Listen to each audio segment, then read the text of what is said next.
Welcome to the Baxter School of Lie Detection. I'm Cleve Baxter, and during the next 6 weeks here in San Diego, you're going to be involved in a very intensified instructional course in the use of the polygraph, or so-called lie detector. In the course of a career dedicated to investigation for federal and municipal law enforcement agencies, Cleve Baxter has earned a reputation as the world's foremost authority on the polygraph. Well, as of February 2nd, 1966, I'd been in the polygraph field full-time for 18 years. And this particular morning, I'd been working all night in the laboratory and had decided to water a plant in the lab, very similar to the plant here, Dracaena cane plant. My thought was that as the moisture arrived to the leaf of the plant, the plant should be a better conductor, and I should get a reading on the chart. Well, strangely enough, I didn't get this at all, and in fact, it did just the opposite. Instead of the tracing edging upward as it should have on the chart, it went into sort of a wild excitation, very similar to the first part of a human taking a polygraph test. But then it occurred to me, just about 14 minutes along, what would be the real optimum threat to the well-being of a plant. In fact, the imagery of fire entered my mind, and I not only thought, but I fully intended to burn the very leaf that was being tested with a match. Now, I had no matches in the room at the time, and I don't smoke, and I had to go next door to my secretary's area to get a match. But the interesting thing is that right at the split second that imagery of fire entered my mind, the tracing reflecting the changes in the plant just went right off the top of the page. And the only thing that occurred at that time, no lighting of a match, nothing else, merely the imagery of fire. And I must say that as of 14 minutes along in that initial observation on the morning of February 2nd, 1966, my life just hasn't been the same. Responding to the initial experience, when a plant apparently read his mind, Baxter works nights on his own in his small laboratory. His goal is to perfect an experiment that will satisfy the rigid criteria of the scientific establishment.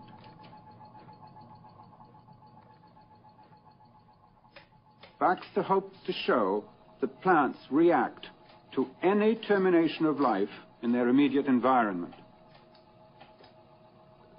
During the next 6 hours, at some undetermined moment chosen by a randomizer, these brine shrimp will fall to their deaths in boiling water.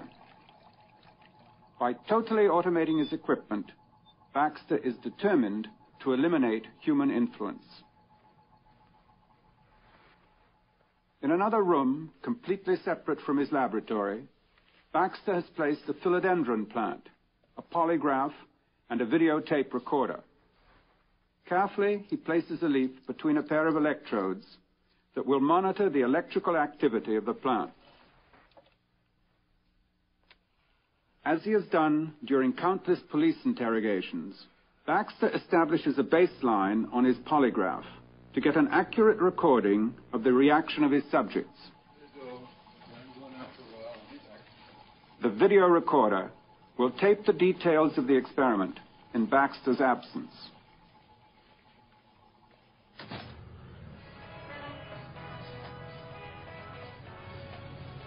For the automation of this experiment to be successful, I have to get a certain distance away from my lab so that my consciousness won't affect the results.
The California dawn often finds Cleve Baxter still at work in a small room behind his laboratory. The results of each night's work must be carefully analyzed and recorded. In spite of his high percentage of successful results, only a few daring individuals from the scientific establishment have come forward with offers to replicate his experiments or test his results. The great majority are content simply to condemn his efforts without taking the trouble to investigate their validity. A few brine shrimp die and the plant feels their death. I think it's the smallness of the event that makes it so significant. It means that even on the lower levels of life, there's a profound consciousness or an awareness that binds all things together. Research conducted in the Soviet Union leads scientists to believe that plants may think. Attached to delicate electronic instruments, a cabbage plant registers annoyance to the exhaling of tobacco smoke on its leaf surfaces.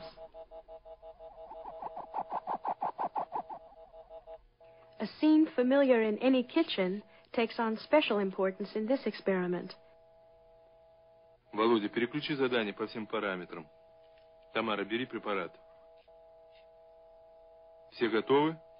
Начинай. In some mysterious way, the plant which is attached to the instrument is able to feel the mutilation of its comrade.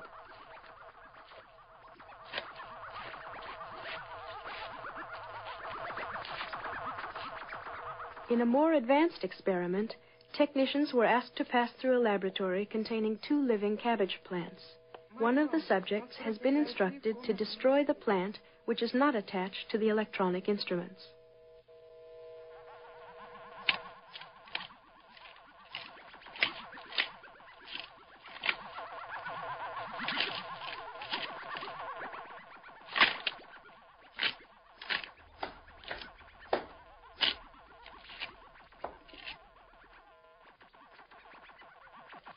Hours later, the technicians are asked to return to the scene of the crime.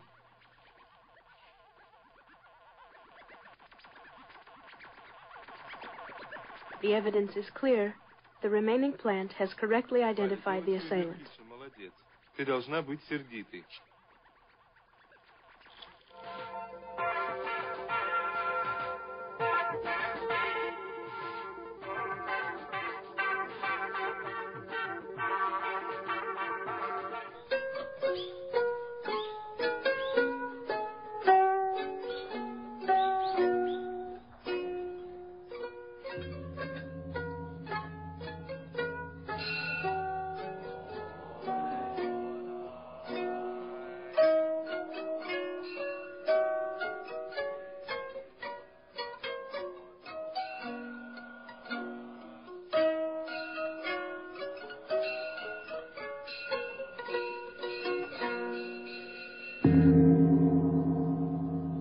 During recent years, gardening enthusiasts throughout Japan have been privileged to witness the remarkable demonstrations of Dr. and Mrs. Kenneth Hashimoto.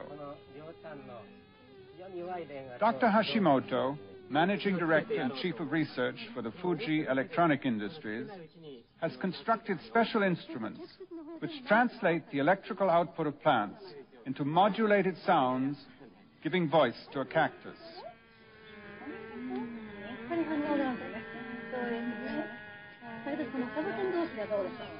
Relying on her affinity for plants, Mrs. Hashimoto looks forward to actual conversation with her cactus.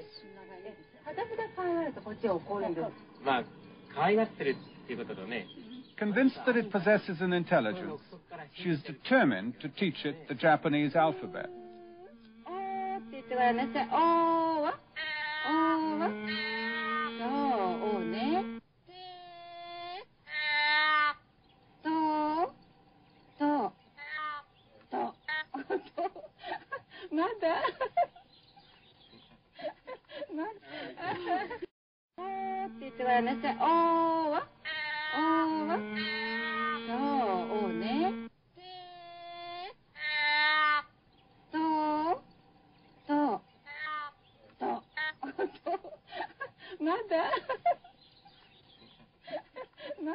Norman Goldstein, a professor of biology and expert in the new science of electrophysiology, agrees to review the results of the experiment, which will determine whether the plant, Mimosa pudica, actually responds to human emotions. As you can see, we have the normal copper screen and such as that Faraday cage, block out electromagnetic signals, radiations. But in addition to that, we have a plexiglass over here that blocks the wind movements and ion movements and air flows that would, shake the plant, cause abnormal signals. We also have a motion detector in here, which will allow us to look and see whether any external motions or movements have interfered with the experiment, so we can tell when the plant is actually vibrated. Where's the subject with respect to the cage now? We're going to seat him, within a few feet of the cage, probably about 5 feet. And he'll be viewing a screen. He'll be watching a stimulus movie that we're providing. Mm-hmm. And then his emotional responses should carry over into the cage here and affect the plant. That's what we're hoping for. We're going to be measuring your galvanic skin response, which means your emotional activity. Okay. Let's hope there is some. Is that too tight? No, that's great. Okay. This is going to measure your blood volume. And this will measure the muscle tension in your forehead, or the EMG. Mm-hmm. Okay? Good.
Very convincing.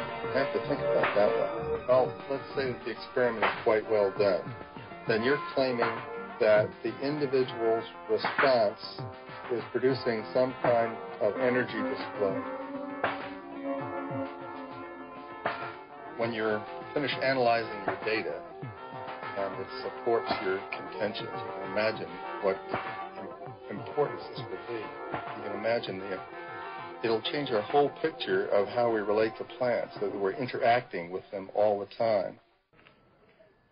For 6 years, L. George Lawrence, a Silesian-born electronics engineer, has used an abandoned prospector's cave in the California desert as a base of operations for research in a new science called biocommunications. His purpose in choosing such a remote location was to eliminate man-made electronic interference during a series of remarkable experiments.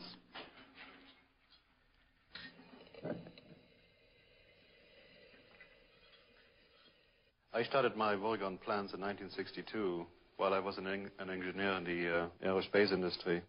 And at that time, it was one of our goals to develop jam-proof missile components. Now, after much experimentation, my attention turned to living plant material, in particular to plant leaves. Plant leaves are able to react to gravitational changes, to temperature changes, to electrostatic fields, and so on, simultaneously. Now, a man-made sensing device cannot do this. So, as time went on, and I experimented with these various plants and plant leaves, I noted very unusual reaction patterns. Now, at that time, I thought that my equipment was defective. It did not occur to me that I was witnessing a profound consciousness in these living plants. But I was an engineer, nuts and bolts man.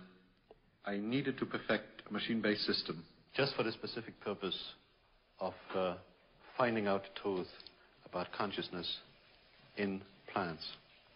And to my extreme surprise, it worked. There is indeed a consciousness in the plant kingdom. Lawrence's latest equipment differs significantly from that of other researchers.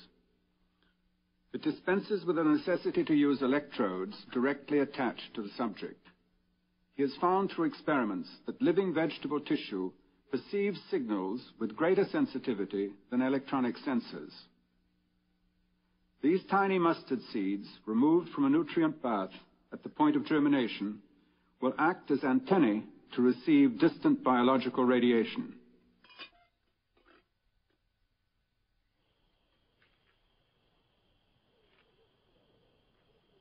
Emerging into the desert night, Lawrence prepares his equipment.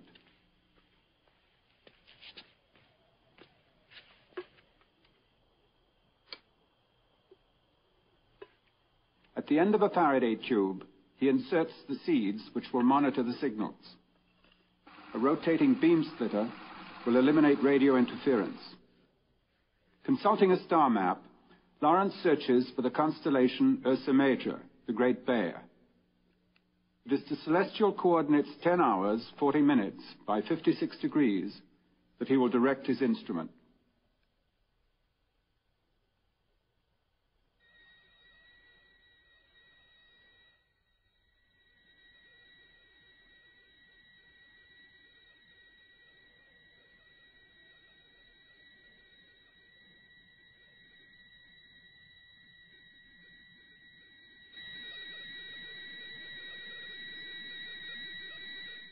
Lawrence scans the heavens, waiting for the seeds to receive a distant signal.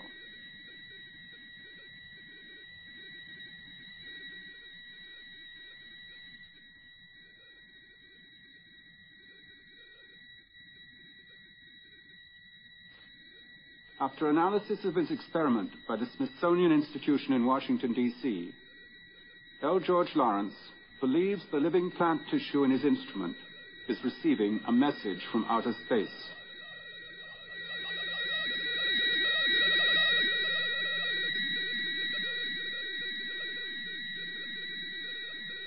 Plants communicate with each other. It would also appear, in our case, that we have actually eavesdropped on a communication that has gone on for millions and millions of years. And by some freak accident, by simply allowing a sensing instrument to remain pointed at the sky, we were able to intercept what seems to be a universal truth.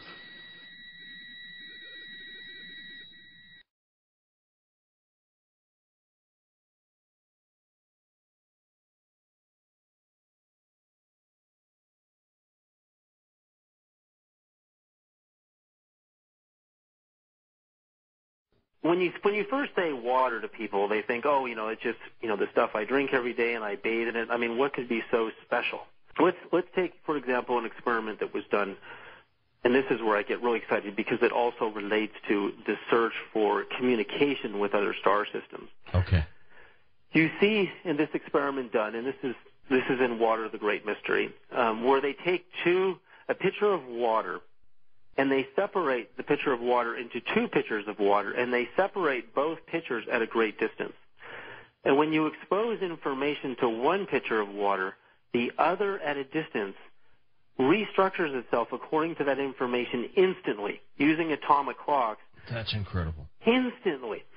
And what amazes me about that is over and over and over again, no matter how far you go back, and going back, actually, there's a Russian scientist named Alexander Zhijevsky, whom in the 1930s noticed that bacteria in water would constantly become agitated during the exact moment of solar flares. And he noticed this over and over and over again. Whenever there was a solar flare, the activation of the bacteria going crazy happened before the solar radiation hit the Earth. In fact, it takes 8.3 minutes for sun solar radiation to travel from the sun's 93 million miles from Earth to get here. Right. So the bacteria knew it instantly. Why? Why did the bacteria in the water know? Well, the interesting thing is our sun is 93% hydrogen, and there's oxygen in the sun. And that means that these two bodies of water at a distance are actually talking to each other instantaneously. And the bacteria in the water gets activated because the water is receiving this information. Now, when we consider the vast distances, for example, the distance between our Milky Way galaxy and the Andromeda galaxy, which is 2.2 million light years away, if you were communicating using radio waves with Andromeda, if we could, it would take over 2.2 million years to get there. But yet, the hydrogen in the stars in the Andromeda galaxy and the hydrogen in our stars and the spiraling arms of the Milky Way galaxy and the water in our own bodies can communicate instantaneously over these. See, you're onto something, David. You see, there's something going on here. Now, what does it mean if scientists can prove that this little element that is virtually existent everywhere in the universe can communicate with different bodies of distant hydrogen instantaneously, and that it has consciousness, and that the consciousness of water is kind of like Professor Rustrom Roy at Penn State calls an alphabet. You can give it new words and new sentences, and therefore it structures itself differently according to the information you give it. And now when you kind of add all the pieces together, and you realize that no super-intelligent civilization would be broadcasting anything in the radio spectrum because it travels at the speed of light and it's much too slow.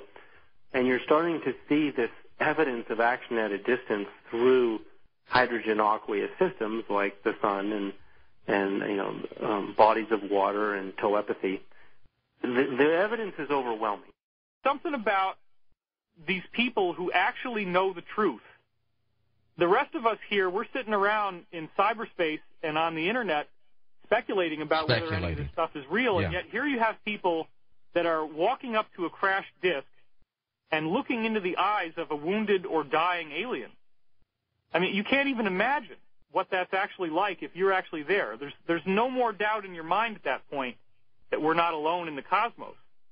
And in the course of Sergeant Clifford Stone's work, he was given briefing documents which gave very precise descriptions of all 57 varieties of ET, so that if he came up to a crashed extraterrestrial wreckage, that he would know who he was dealing with when he got there and what kind of characteristics they had. When I got out in 1989, we had cataloged 57 different species. You have individuals that look very much like you and myself that could walk among us and you wouldn't even notice the difference, except for some of the things that they might be able to go ahead, even in a dark room, and touch an object and go ahead and identify what color that object might be. They would have a heightened sense of smell, sight, hearing. The situation is that you have various types of what we normally call grays. We didn't call them grays in the military, but you had at least 3 types of the grays. You had some that were much taller than we were. The unique thing that I'd like to point out for the most part is that the entities that we did catalog were in fact humanoid, and that creates a question that yet has to be answered by science. It seems that this particular galaxy has designed human beings exclusively to evolve within it. And to get back to your original question, yes, most of these people have essentially a very similar set of beliefs. The idea that the fundamental energy that makes all matter as we know it is conscious and has an awareness that is essentially unified. Since 1959, the Academy of Sciences of the Union of Soviet Socialist Republics has advanced research for the application of automation and cybernetics in plant husbandry.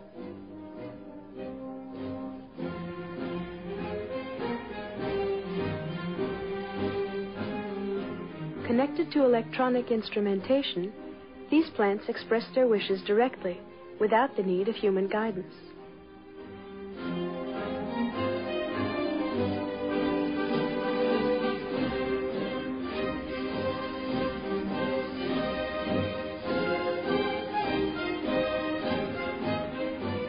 In agricultural centers of the future, plants will show themselves to be fully rational beings, controlling their intake of water and nutrients, and even regulating the temperature and humidity of their environment.